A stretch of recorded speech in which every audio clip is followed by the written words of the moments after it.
Alright, hey guys, this is Good Captain, and this is my, um, this technically would be my post J3 video, but I don't really have, that felt very, like that was just kind of probably the best, in my opinion, way to employ my forces. I don't think, the Japanese turns I feel like are elaborate, but not that thoughtful. Like it really just seems like there's ways of doing things and then slightly better ways of doing things, and then after you've kind of massaged everything a little bit, you know the best balance sort of materializes fairly quickly.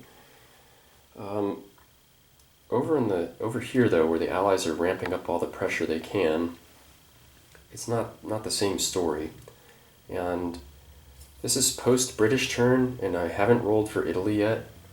And here's where I've decided to insert a little video, because I'm about to engage in a battle that, in my opinion, can drastically affect the game if it backfires badly, um, which it's not designed to do, but it's not it's not foolproof by any means. There's a 82%, at least an 82% chance of success, and so I've decided to hinge, you know, hinge success or failure on this battle, and I've kind of planned for a failure too if it does go sideways. But by the time you're watching this video, it'll already be spoken for, so it won't be a surprise. But just so we know my mind before I engaged in this, my plan is it's about to be Italy's turn, and I'm going to do two things that might be novel, or at least worth mentioning.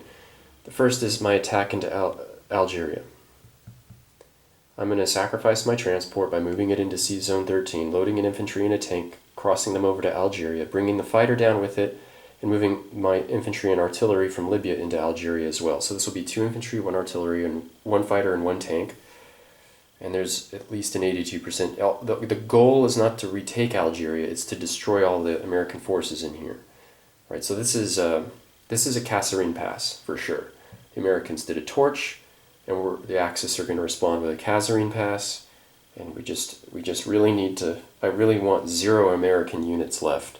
However, I'm not going to risk my fighter. It's much more valuable than the American unit, to any surviving American unit that might be left there if the Americans start to win. Okay, and then the other thing that I think is worth noting is that right now the Italian industrial complex has 9 hit points under it. I don't know if this is a novel way of kind of, in fact, it's probably not. But I'm planning on buying down only enough to buy 1 unit and then buying an expensive unit.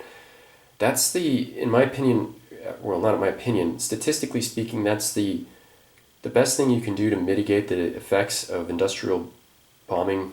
The results of having your industries bombed is to buy more expensive units, because you're buying fewer units, so you're paying less of a toll. Now, that's not an axiom, that's not always going to benefit you, but in this case I think it will, because that purchase is predicated on having the Italian Navy as a deterrent in Sea Zone 15. So I'm going to retrograde this Italian fleet to Sea Zone 15, and this should deter Piloto from entering into the Mediterranean, because if he does, I'll have a battleship, 2 cruisers, and now 2 fighters to counterattack any force. 3 destroyers, 2 fighters, and an aircraft carrier is a powerful opponent, but it's a pretty equal exchange if we go toe to toe. So I'm going to try to do it like that. Plus, air units provide all kinds of other flexibility as well. And again, this is all because of the industrial bombing punishment I'm taking. I don't want to pay that out. I really don't want to do that. And I admit that I don't have the experience to know if that's the right strategy or not, but it doesn't seem completely off the wall when I contemplate it, so, and run the numbers on these battles. So yeah, and then finally, let's say that they decide, if my opponents, which I doubt, decide that 5 IPCs, if Italy's just going to buy, 1 unit a turn, maybe if they leave this industry alone, I'll collect 14 this turn, which will give me 16 for next turn. And if I can buy 1 unit, and if I can buy the aircraft carrier, I absolutely will. I absolutely will return the Italian fleet to its rightful place in the center of the Mediterranean, land both fighters on there, and call that good. I mean, that would be a steal. Otherwise, the Japanese will send up their carrier just as soon as they can, if we can get here in time, and load it up with 2 fighters. Anyway, the Battle of the Mediterranean is about to begin.